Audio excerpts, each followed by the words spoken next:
شهر رمضان الذي أنزل فيه القرآن هدى للناس وبينات من الهدى والفرقان فمن شهد منكم الشهر فليصم. صدق الله العظيم.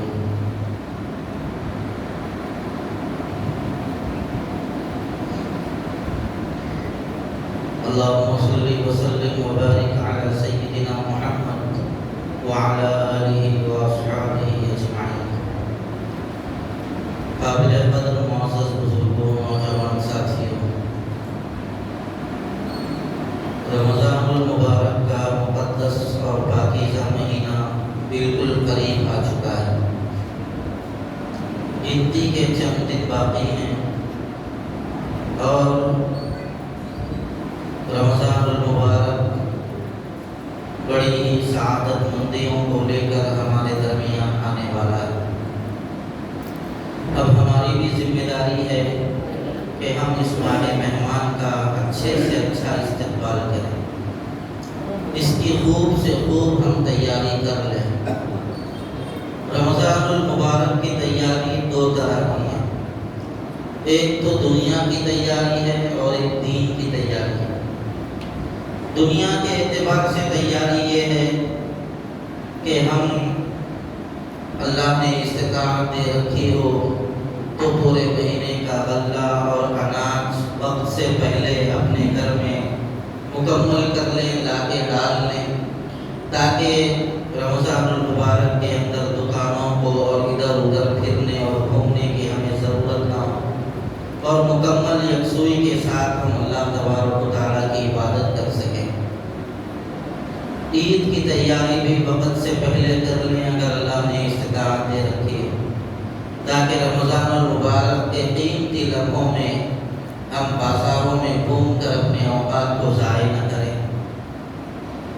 اسی طرح جو ضروری کام رمضان المبارک کے اندر ہم کرتے ہیں یا جس کو ضروری سمجھتے ہیں دنیا کے اعتبار سے، گھروں کو چنا ڈالنا ہے، بچوں کے کپڑے ہیں، اور جو ضروری ہم سمجھتے ہیں وہ سارے کے سارے کام رمضان المبارک کے آنے سے پہلے کر لیں، تاکہ رمضان المبارک کے اوقات کو ہم صحیح طور پر استعمال کر سکیں اور اوقات کی غلط ترتیبی سے اور اوقات کے ضائع کرنے سے ہم اپنے آپ کو بچا سکیں.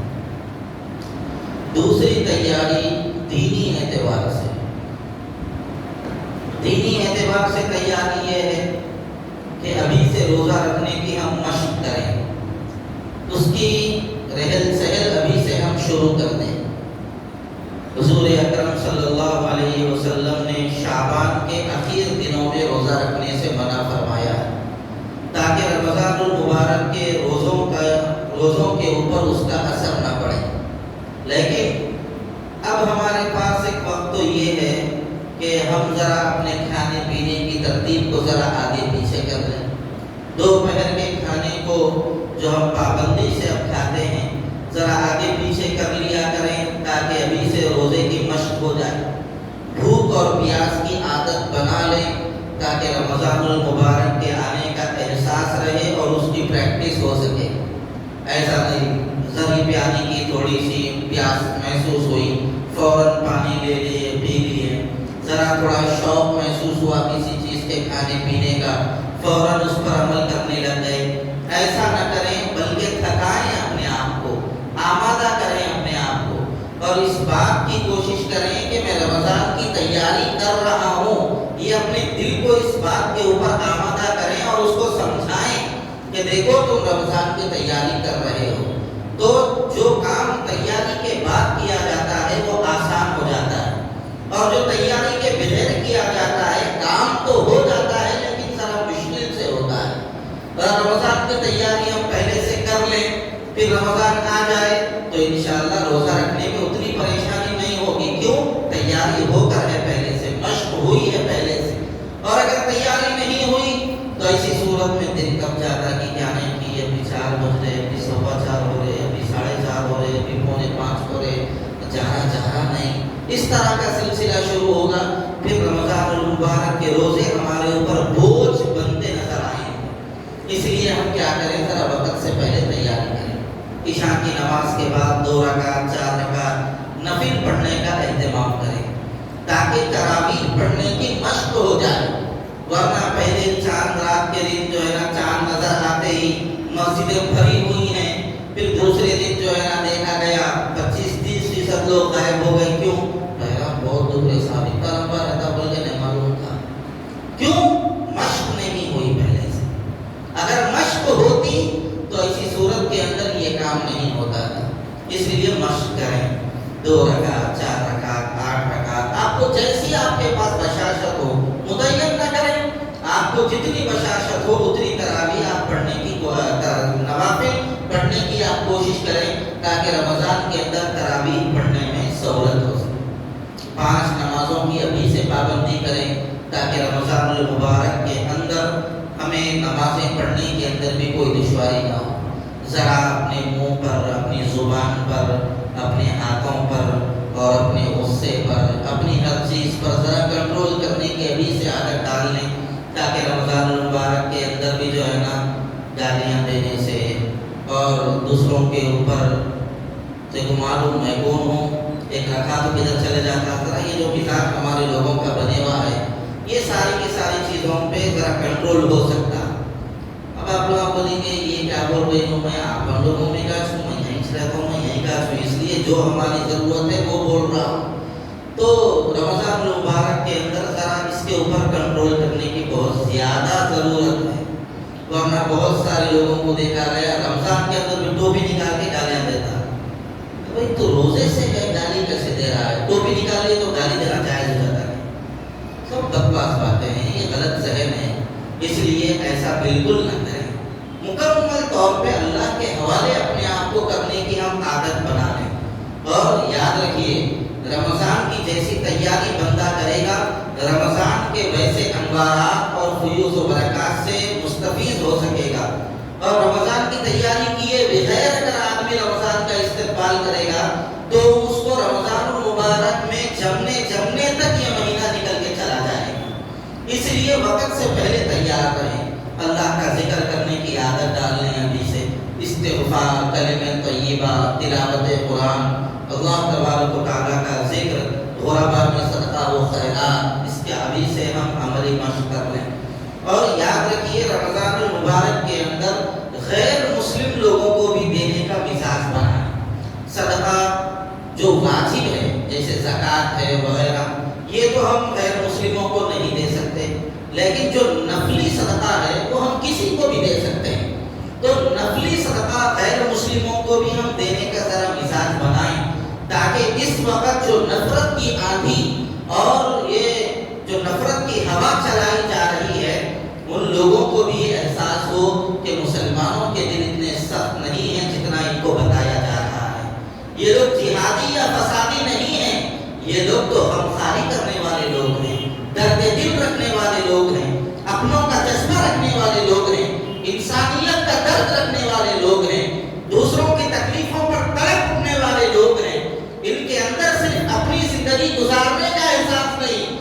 دوسروں کو بھی اچھی زندگی گزارنے کا یہ اپنے اندر جذبہ رکھتے ہیں، دوسروں کو بھی اچھے انداز سے دیکھنا چاہتے ہیں تاکہ غیر مسلموں کو یہ احساس ہو کہ مسلمان ہمارے دشمن نہیں ہیں، یہ تو ہمارے دل کے قریب ہیں، یہ بھی انسان ہیں اور انسانوں کی طرح جیتے ہیں اور انسانوں کی طرح دوسروں کو جیتا ہوا دیکھنا چاہتے ہیں، یہ جذبہ غیر مسلموں میں بھی آ جائے، اس لیے ذرا غیر مسلموں کو رمضان المبارک کے اندر کبھی افطار میں بلا لیں، کبھی سحر میں بلا لیں، ان کو عید کے موقع پر اپنے سے قریب کریں، ان کے غریب بچیاں ہیں جن کی بچیوں کے اوپر اگر کپڑے پھٹے ہوئے ہیں تو ذرا ان کی بچیوں کو ہم اپنی عید کے موقع پر کپڑے سلوا دیں تاکہ رمضان المبارک کے اس مقدس مہینے میں ان کے دل صاف ہو جائیں کہ یہ لوگ صرف خود اپنے آپ کو پہنانا نہیں چاہتے، جو بھی تنگ دست و مجبور ہو ہر ایک کی خوشی ان کی زندگی کا حصہ بنا ہوا ہے، یہ احساس یہ جذبہ ان کے اندر آتا چلا جائے، اور ذرا کبھی کبھی موقع ہو اور ہمارا غیر مسلم دوست نہایا دھویا ہوا ہو تو ایسی صورت میں کبھی اس کو مسجد میں لا کر نماز کا منظر دکھائیں تاکہ ان لوگوں کو یہ احساس ہو کہ وہ مسلمان جو نہ درختوں کے آگے جھکنے کے لیے تیار ہے، نہ پتھروں کے آگے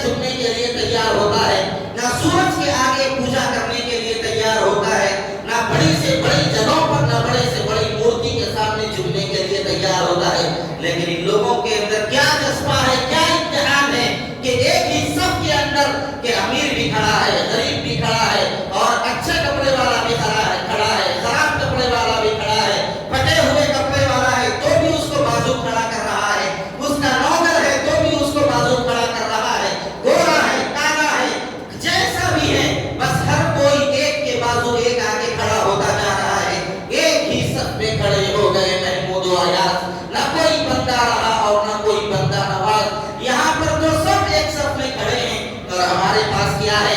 راجپوتوں کی لائن الگ ہے، اور ہمارے پاس مارواڑیوں کی لائن الگ ہے، عام لوگوں کی لائن الگ ہے، اور ہمارے پاس صاحب برہمنوں کی لائن الگ ہے، مالداروں کی لائن الگ ہے، غریبوں کی لائن الگ ہے، اور ان لوگوں کو زیادہ پیسہ دینے والوں کی لائن الگ ہے، بڑی بھیڑ چڑھانے والوں کی لائن الگ ہے، چھوٹی بھیڑ چڑھانے والوں کی لائن الگ ہے، اور یہاں پر 1000 روپے میٹر کا کپڑا پہننے والا ہے، اس کے بازو 50 روپے میٹر کا کپڑا پہننے والا بھی انہی کے بازو ٹھہرا ہوا ہے، اور وہاں پر ہر ایک کے ساتھ الگ الگ سلوک کیا جاتا ہے، اور ان مسلمانوں کے پاس امام اللہ اکبر کہتا ہے تو امیر و غریب سب ایک ساتھ جھک جاتے ہیں، سب ایک ساتھ سجدے میں چلے جاتے ہیں، سب ایک ساتھ کھڑے ہو جاتے ہیں، یہاں پر کوئی بھید بھاؤ نہیں ہے، ان کے پاس نسلوں کا کوئی امتیاز نہیں ہے، ان کے پاس رنگ و نسل کا کوئی حساب نہیں ہے، یہ تو سب کو ایک ہی جیسا سمجھتے ہیں۔ ذرا نماز کا منظر اگر کبھی ہو تو ان لوگوں کو لا کر دکھائیں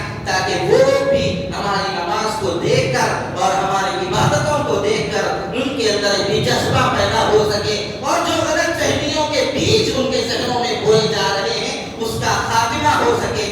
ایک مرتبہ ایسا ہوا، حیدرآباد کی ایک بڑی تنظیم، ہندوستان کی ایک بڑی تنظیم ہے، میں نام لینا نہیں چاہتا، بڑی تنظیم ہے، اس نے صرف نفرت کے ماحول کو پھیلانے کے لیے انگلش کا ایک خاص انسان سے ترجمہ کرایا قرآن کریم کا، اور ترجمہ کرا کے اس کو تقسیم کیا لوگوں میں، تاکہ لوگوں کے اندر اسلام کے تعلق سے بدگمانی اور غلط فہمی پیدا ہو جائے، اور لوگ اسلام کے تعلق سے برگشتہ ہو جائیں، نفرت پیدا ہو جائے۔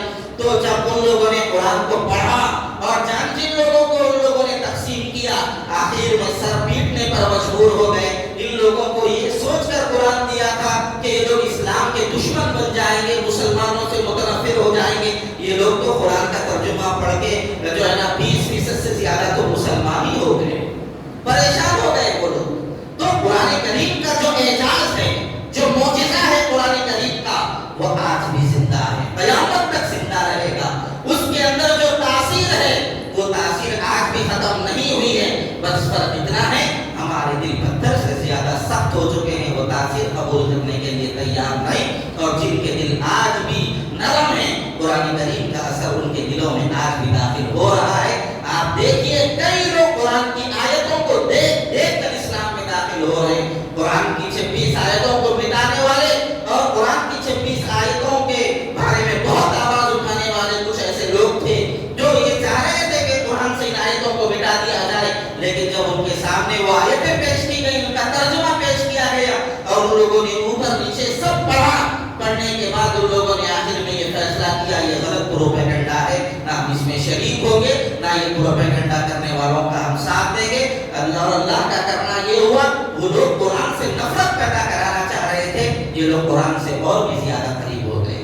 اس لیے رمضان المبارک کے اندر ایک کام یہ بھی کریں کہ اگر جتنا ممکن ہو سکے کسی عالم دین سے مشورہ کر کے ترجمہ قرآن کریم کا تیلگو میں، ہندی میں اور انگریزی زبان میں اپنے غیر مسلم دوستوں کو دیں، تاکہ وہ لوگ بھی اس کا ترجمہ پڑھ کر قرآن کریم کے سمجھ سکیں اور اسلام کے قریب آ سکیں۔ یہ کام رمضان المبارک کے اندر کرنے کا ہے، اور ابھی سے ہم کرنے کی کوشش کریں۔ غیر ضروری اپنے اوقات کو رمضان المبارک کے اندر ضائع مت کیجیے، شور و غل اور دکھاوا، ہنگامہ، ایسے کاموں میں اپنے آپ کو مت لگائیے۔ رمضان کے اندر اپنے آپ کو نیکی کے کاموں میں لگائیے، عبادت کے کاموں میں لگائیے۔ افطار پارٹیاں کرا رہے ہیں، زبردستی کرا رہے ہیں، ارے تو ملا تھا نا، تو بھی ملا تھا نا، تو اتنے دے، تو اتنے دے، تو اتنے دے، تو اتنے دے، تو اتنے دے، زبردستی کر کے دوستوں سے وصول کر رہے ہیں، اور سابق ہنگامہ، وہ لیڈر کو بلا لیے، یہ لیڈر کو بلا لیے، ویڈیوگرافی ہو رہی ہے، ہنگامہ ہو رہا ہے، تباہی مچ رہی ہے۔ اس کے کیا فائدہ ہوگا؟ سرکار کی سنت کا جنازہ نکال دیا، ٹھہرا کے افطار کرا دیا، کیا ثواب ملے گا؟ کچھ ثواب نہیں ملے گا۔ واہ تو ہو جائے گی، واہ تو گناہ کرنے والے کی بھی ہوتی ہے، واہ تو قتل کرنے والے کی بھی ہوتی ہے، تو دین کو بیچ میں آڑ میں لا کے واہ کما لینا یہ کوئی عقل مندی کی بات نہیں ہے۔ اس سے بہتر یہ ہے اتنے ہی پیسے جمع کرتے، کسی بیوہ کو دے دیتے، کسی مستحق کو دے دیتے، کسی دینی ادارے میں دے دیتے، کسی یتیم بچے کی فیس بھر دیتے، کسی یتیم بچے کو آگے تعلیم دلانے کے لیے وہ پیسہ لگا لیتے۔ آج ضرورت ہے مسلمانوں میں، بڑے بڑے عہدوں پر